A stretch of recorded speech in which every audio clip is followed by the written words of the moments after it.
Dr. Jones? My name is Kasim Bushrabi. May I come in? Certainly. Have a seat. Thank you.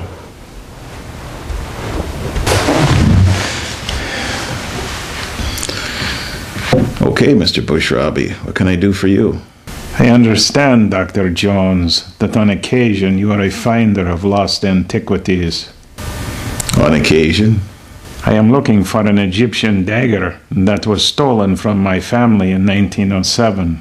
1907? You waited a long time to look for it. Oh, there have been many attempts to recover it over the years, but they have all proved fruitless. All right, go ahead. Here is a photograph of the dagger and its container. Okay, so where do I start looking? You start, Dr. Jones, with your father. My father? Yes, he has made an extensive study of the dagger. And why don't you go to him? Unfortunately, he refuses to talk to me, but I am sure he will talk to you. I'm sure he will, but look, Mr. Bushrabi, I don't hire out my services to private individuals. Oh, I was not going to offer you anything as crude as money. So what are you offering? I would be willing to loan your university museum the dagger for 10 years. I can live with that. Ah, good. Now for the catch, Dr. Jones. And there is always a catch, is there not? Oh, yeah. I must have the dagger in my possession by the 31st of the month. It's only 2 weeks. Why the deadline? You will understand after you talk to your father. All right. Anything else? Yes, unfortunately, several months ago I hired John Carter to find the dagger. Do you know him? Yeah, I know him. A real bottom feeder. He gives archaeologists everywhere a bad name. How'd you get tied up with him? He was recommended by one of my associates.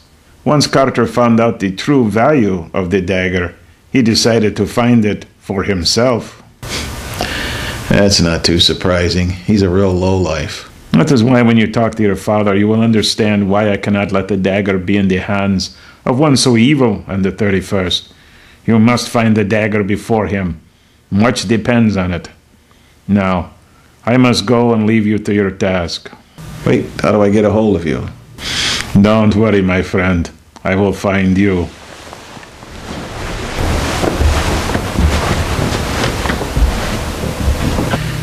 You'll find me, eh? If he's that good at finding things, why doesn't he find his own dagger?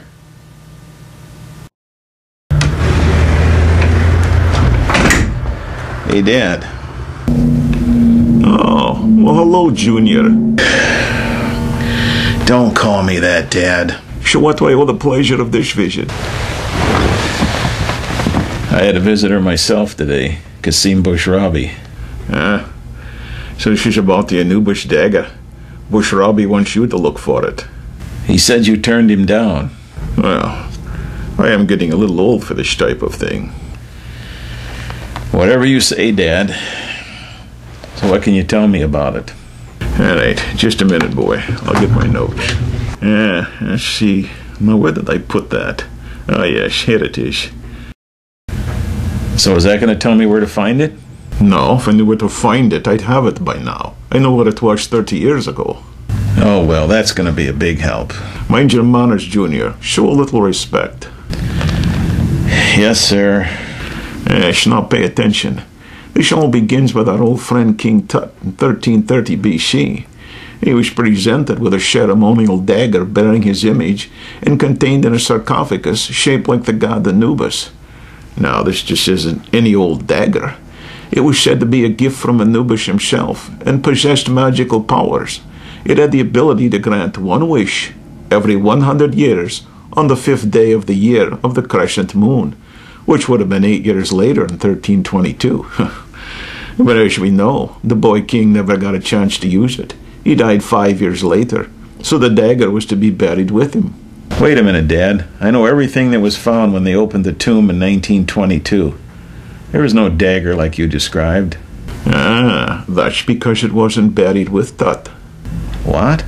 One of the servants to the high priest, a rather enterprising young lad named Imhotep, found out about the magical powers of the dagger. He decided to steal it so he could use it himself 3 years later. Yeah, you hate to see a good dagger like that go to waste. Now here's where it gets interesting, boy. Now the gods wanted to make sure something this powerful didn't fall into the wrong hands. So they built a little safeguard to ensure it was only used by wise men. If your wish is not worded correctly, it backfires on you. Their thinking was a wise man would know exactly what to say. Makes sense. So now back to the story of our friend Imhotep. He waits patiently for 3 years, until the 5th day of the year of the crescent moon. He surrounds himself with his family members, reads the inscription on the dagger, and makes his wish. So what happened? He crumbled to dust in front of his family, the first casualty of the curse.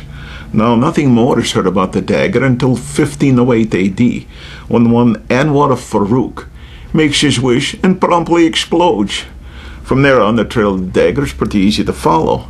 In 1608, the wisher drops dead. 1708, the wisher was instantly vaporized. 1808, and this one's my personal favorite, boy. One Albert Tewksbury, upon making his wish, bursts into flame. I wonder what he wished for. In 1908, the dagger's brought to America by one Fred Johnson, who, when it becomes his time to wish, he melts like an ice cream cone. After that, the dagger's sold to a traveling sideshow where it's put on display with an Egyptian mummy and it tours the country. In 1932, Joseph Colt, a dealer in antiquities, sees the sideshow, realizes the dagger's value, and buys it. It remained in his possession until his death in 1978. That's when the trail goes cold. After Colt died, someone, and nobody knows who, removed the dagger from his home.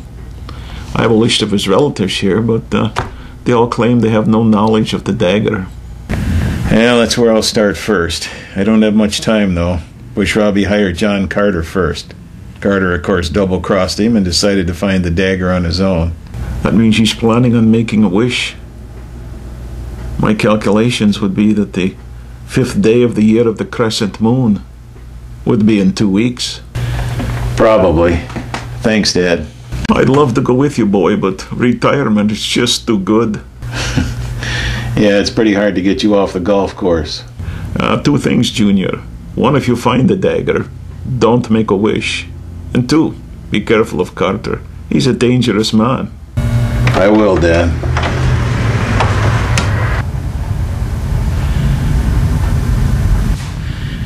Dangerous man. What am I, chopped liver?